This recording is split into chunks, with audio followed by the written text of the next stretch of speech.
welcome. I'm Ijoma Onyato. Tonight, all is now set for President Muhammadu Buhari to present the 2017 budget to a joint session of the National Assembly on December the 14th.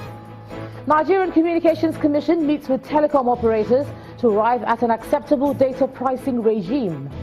The federal government bans the importation of cars through land borders with effect from January, eliciting mixed reactions from car dealers.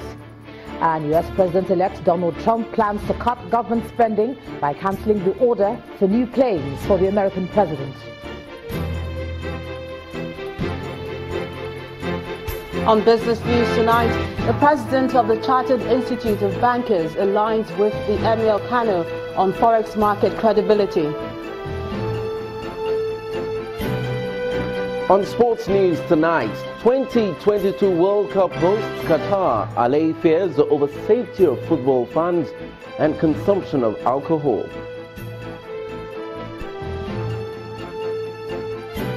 Hello, I'm Ibrahim Adra, and from Abuja, abducted editor of Radio Benue regains her freedom after 4 days in captivity.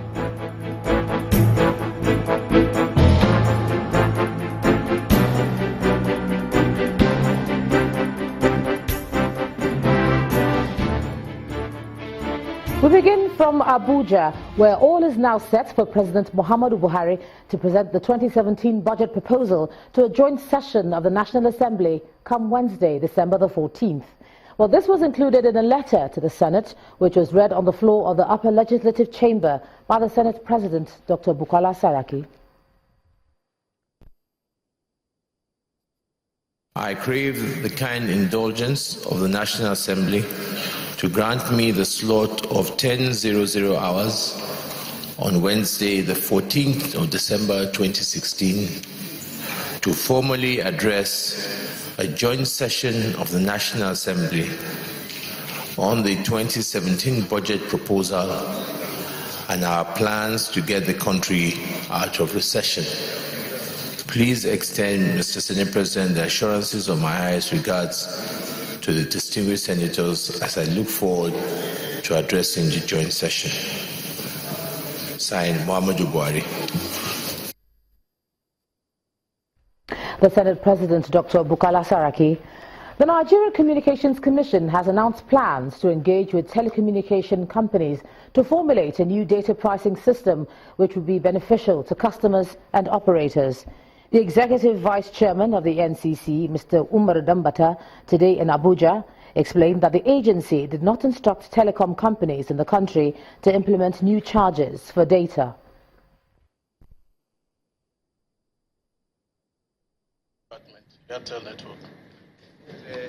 At one end of a committee room in the National Assembly are members of the Senate Committee on Communication. At the other end are the representatives of Nigeria's Communication Regulatory Agency and telecommunication companies. This particular one will even take more time. They are discussing the recent public outcry that greeted reports that effective from December 1st, 2016, consumers will begin to pay more for data. The Executive Vice Chairman of the Nigeria Communications Commission, NCC, says contrary to reports, the Commission did not increase the data tariff but was trying to protect Nigerians from an unhealthy price war between telecom operators. He said what NCC did was to introduce an interim price floor of 90 kobo per megabyte, below which telecommunication companies are not allowed to sell. This is a reduction from an initial floor price of 3 naira 11 kobo, which was suspended in 2015. The NCC does not increase price. What we provide are what we call regulatory safeguards.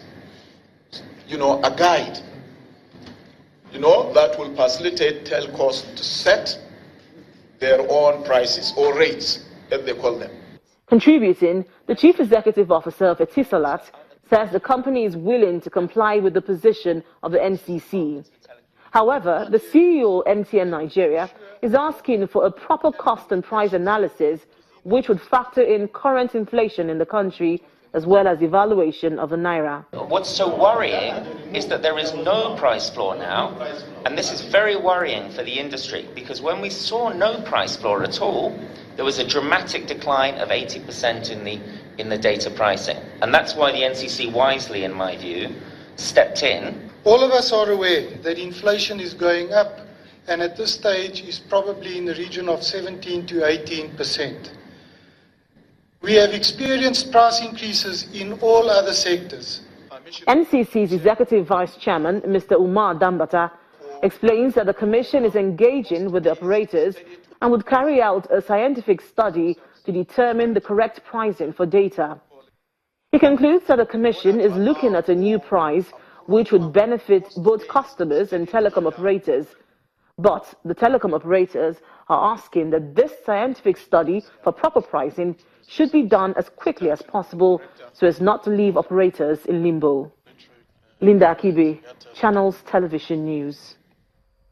24 hours after the federal government announced the ban on the importation of cars through the land borders with effect from January, reactions are already coming in.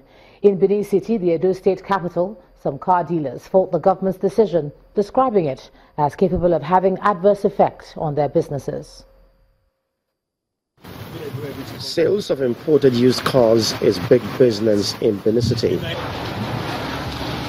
Everywhere you go, you will find cars put on display for sale.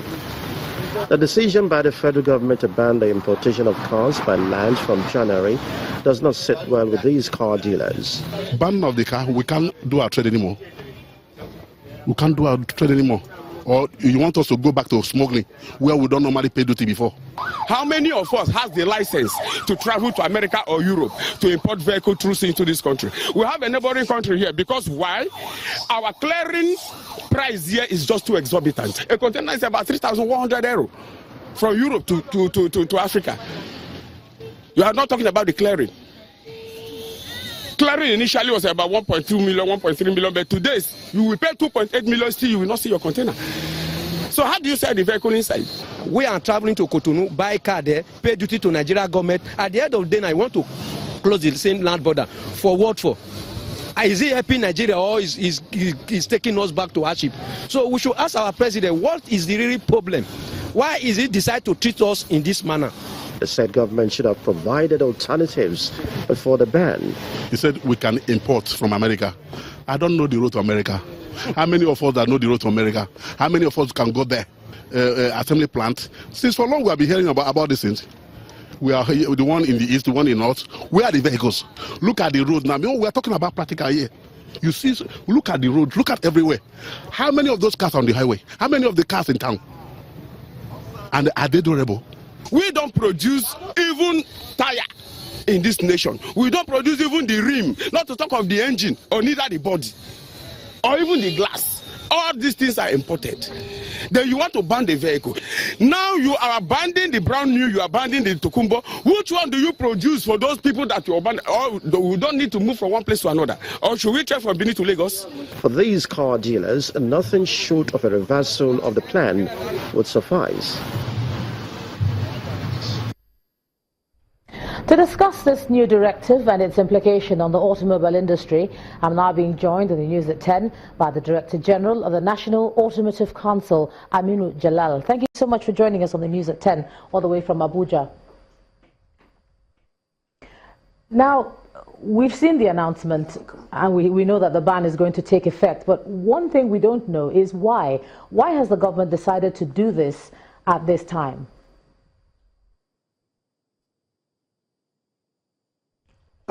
Let me point out that people can still import vehicles. Usually, there used to be importation through our Nigerian ports, and then people import to other neighboring ports and then drive them into Nigeria.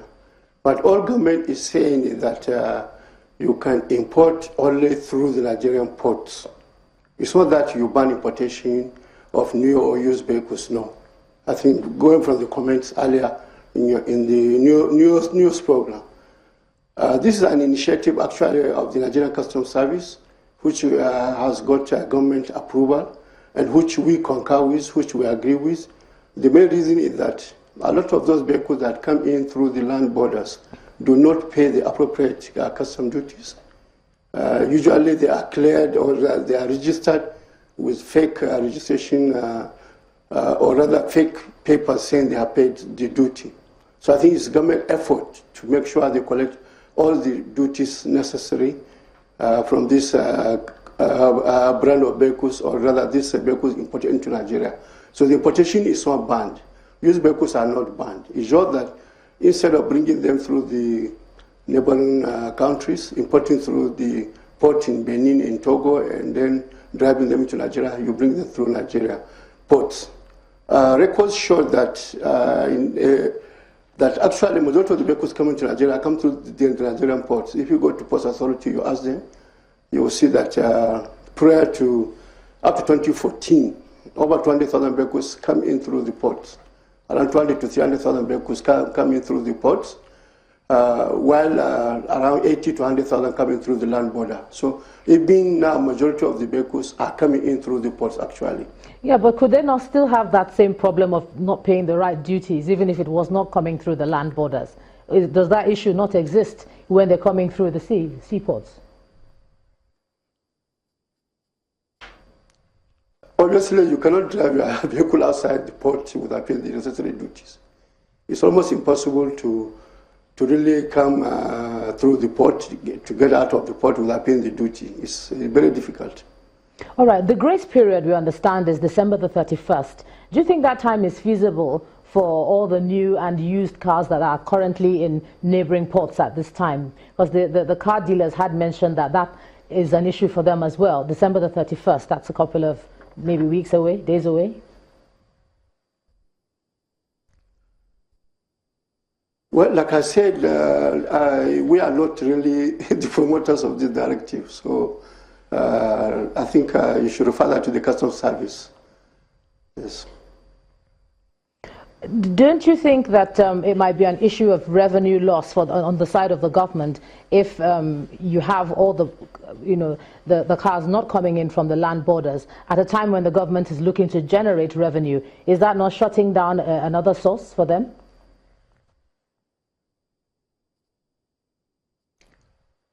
No, actually,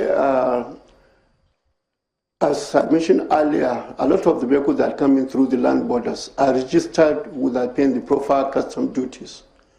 That is why this new initiative will definitely increase government revenue, because those coming through the ports will have to pay the proper custom duties. Yeah, but you Another will be issue losing... also is this age limit on vehicles. I think for cars it's about 10 years now, while for commercial vehicles it's 15 years. So I think that this will ensure that we have vehicles within that age range.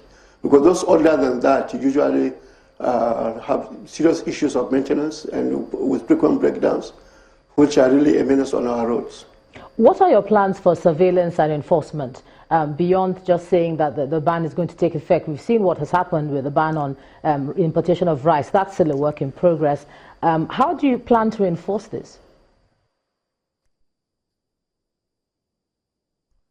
As I said, this is not our initiative. It's from the Customs Service. Yeah, but you should have an idea, some idea of how the Customs Service wants to do it. The request for this approval was made by the Customs Service to the... Yes, when the request was made, it's something you approved. So obviously it's something that you would have sat down and thought about. The Customs Service, I think, would be the proper people to really talk about this enforcement and so on. Yes. All right. In terms of an alternative, because you can see the car dealers feeling very aggrieved and people who will be prospective car owners as well. Do you think that perhaps there should have been an alternative first before this ban came into effect?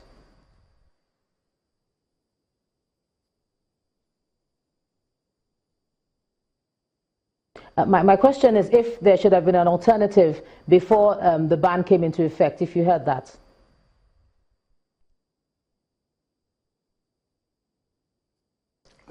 I cannot hear you, unfortunately. Okay, let me just let it go there. Mr. Aminu Jalal, Director General of the National Automotive Council, thanks for sharing your thoughts with us, the ones you could share with us on the news at 10 tonight. And in part 2, after the break, Inspector General of Police deploys joint task force ahead of the rerun elections in Rivers State on Saturday. That's in a moment. Please stay with us.